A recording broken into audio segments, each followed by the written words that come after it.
Punk is carried by a broken character. You know, every once in a while, I too clickety-clack on my keyboard and say things that are funny. I feel like the only person that would say something like that plays Rashid. That's my read. He's a Rashid fan. I should have known. He said Rashid was fair. Oh, baby, my reads. He loves Oil King too. Oh, man. You have to understand. I spot him. I calls it how's I sees it. I fucking knew it. Oh, man. This shit is so simple. You just do like order of operations. He's mad about Punk because Punk's cooking Gotchkun. He plays Rashid and fucking Oil King. It's like, He said earlier that like Nikali and he said like 5 other characters were boring. And he didn't list Rashid, who's in every top 8. So I was like, he's a Rashid player. You can tell. Rashid players hold their crayons with a fist. That's what I'm saying. Well, here's the thing about Zeku. This is how Zeku works. You start off and you're playing old Zeku. And old Zeku is like a slow-paced, like kind of control character with grams and uppercuts and like stuff like crouching medium punch, far-ranging normals. Tries to control the pace of the match by being defensive and having like buttons or grams or anti-air options for when people approach and playing kind of like that smart waiting game. Nobody wants to do that. So you immediately backdash and then switch to young Zeku. And young Zeku just fucking walks like a goddamn gazelle. He's fucking super fast. His buttons are extremely good and plus. And he has bad anti-airs, but every time you jump at him, he just walks under you. So then like you're like, all right, well, he just walks down. He's like, boo, boo, boo, with medium punch, and it counter hits and he slides. And then he walks back and forth and you stand up for just a frame.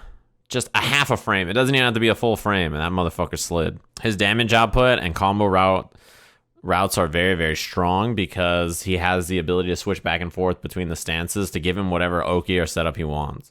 Like in the corner, knockdown from shoulder, switch, uppercut, switch back is like great. Awesome. You take the damage, you get tons of frames for the knockdown. Or you can go for 50-50 mix up with the Bushin flip. Daigo's thinking about playing some Bison. Bison is very good. This is a great version if you want to play Bison. There's a lot of characters where Bison, if you're very methodical about how you approach and ready for air-to-airs, is very difficult to beat. Because the thing is like, he has tons of... If he makes you block anything, he will force you to decide, do I want to press to try and beat something fake, or do I block? And if he does something fake, you more gray damage, more chip. If he does something real and you press, then you die. So you have to make decisions like that. And the Bison player really just has to make reads about whether the opponent is going to be challenge heavy or not. And then once you make that recognition of, okay, even if you don't want to play that game, you could always just keep it tight. You know what I mean? You could always just do stand like kick blast. But because of that, you can choose constantly to play that mind game against somebody. And then he also has the threat of command throw when he's in V-Trigger 2, which is very, very scary. High damage, and his ground game with stuff like standing fierce and down forward heavy punch they are fantastic options. Crouching medium punch is very, very, very good for buffering too. Bison needs a better anti-air? Hell no. Jump medium, it serves its purpose. The thing is about Bison is that he's really good on the ground. He has tons of plus frame. If his crouching fierce was just like an anti-air every time, fuck that noise. You do not need that.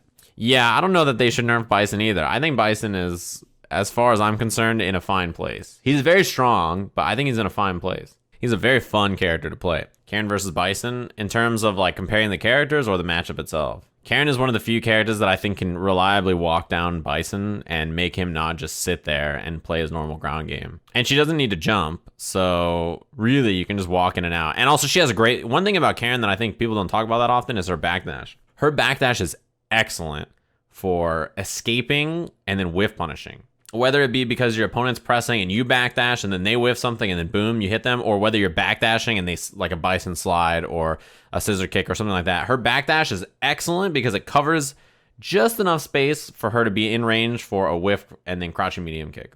Her backdash is amazingly good. It is a really, really, really useful backdash for the tools she has. That's another thing is Bison's backdash is great because oftentimes when Bison backdashes, he puts himself at a range against his opponents where he's perfectly placed to do jump medium on a jump.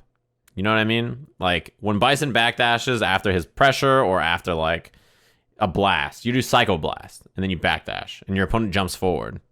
Jump medium medium is like perfect right there for just boom, boom, popping them out of the air. That's one thing that's really important during like a backdash, is like being ready for a jump or something like that. Bison is super fun. He's a very, very fun character to play. He is one of the characters where you have to decide if the fun of playing as him is worth the frustration of getting dunked by him when he's just plus the whole time. That is the big plight of designing characters in fighting games, is, or any game really, is does the frustration of fighting against them balance out against the fun of playing as them?